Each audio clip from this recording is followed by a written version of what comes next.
Good morning, children. Last class we have studied about natural fibers, synthetic fibers, and I already told you in this chapter we'll be studying about natural fibers. Our first natural fiber is cotton. Let's study about cotton. Have you ever made wicks for oil lamps? Let me clear out what is wicks. It is known as batti, that is diya, bati or batti. What do you use for making these wicks? Bati jo banate ho, what is the thing that bati is made up of or that wicks is made up of? The answer is cotton wool. This cotton wool is also used for not only for making wicks, but this cotton wool is also used for filling mattresses, quilts or pillows.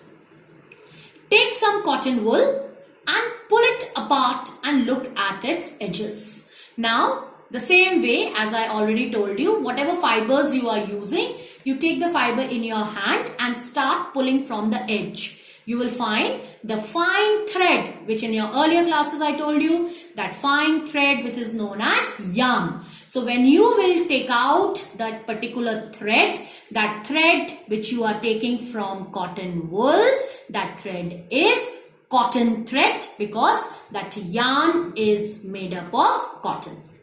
What do you observe? That only they asked you after taking out that particular pulling out the thread from the edges. What do you observe? It is the small thin strands that you see are made up of cotton fiber. Children, I told you that thin strands are known as fibers. Which type of fibers? That is cotton fibers.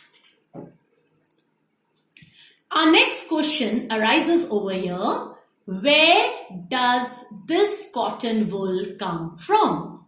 Let's check it down. How people brings out cotton or how people brings out cotton wool. What is the procedure? Let's start from the growing process. It is grown in the fields.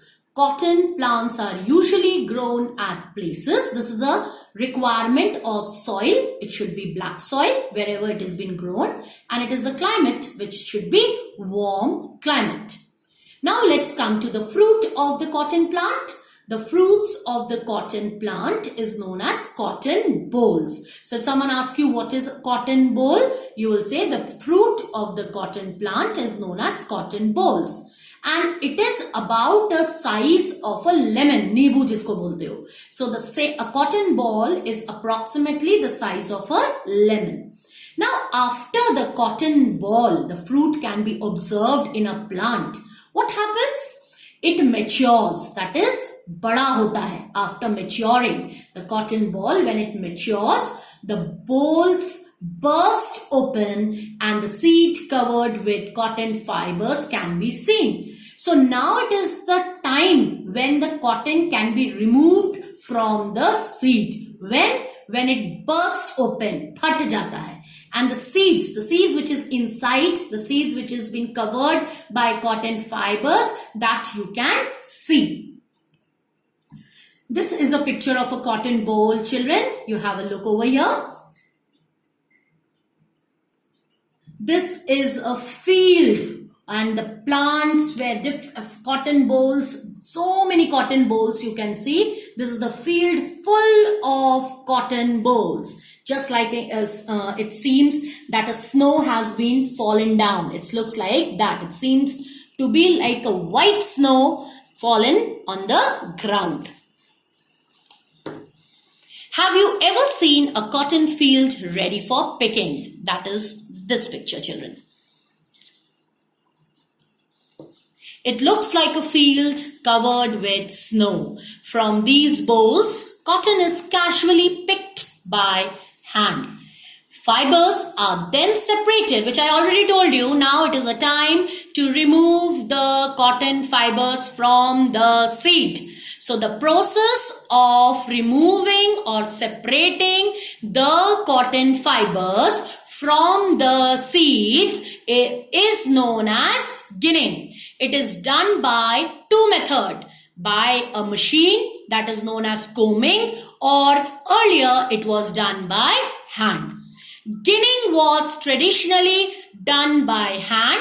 These days, machines are also used for ginning. This is the machine which is used, and earlier it was looked like a comb, and now a machine run by electricity, which is also just like a comb, but no requirement of hand is required because population is more, requirement is more, people need a lot of fabrics which should be made from cotton. That is why nowadays it's very difficult for the people to work with hand, so they use machine part for removing the fibers from seeds. This is an assignment, children, which I have given you related to the topic which I have taught you. First, what is a cotton ball? You will get all the answers from the topic from the video link which I am sending you. Then next is what is ginning? What type of climate and soil is required to grow cotton fiber? So when you write the answer, children, it should be in a full sentence. The climate required for growing cotton fiber should be warm. Full stop. Then the soil required to grow cotton fiber should be black soil. In this way, the statement should be in a full sentence. How is ginning done? Same way, you will not write by hand or by machine. Ginning is done by hand or by machine.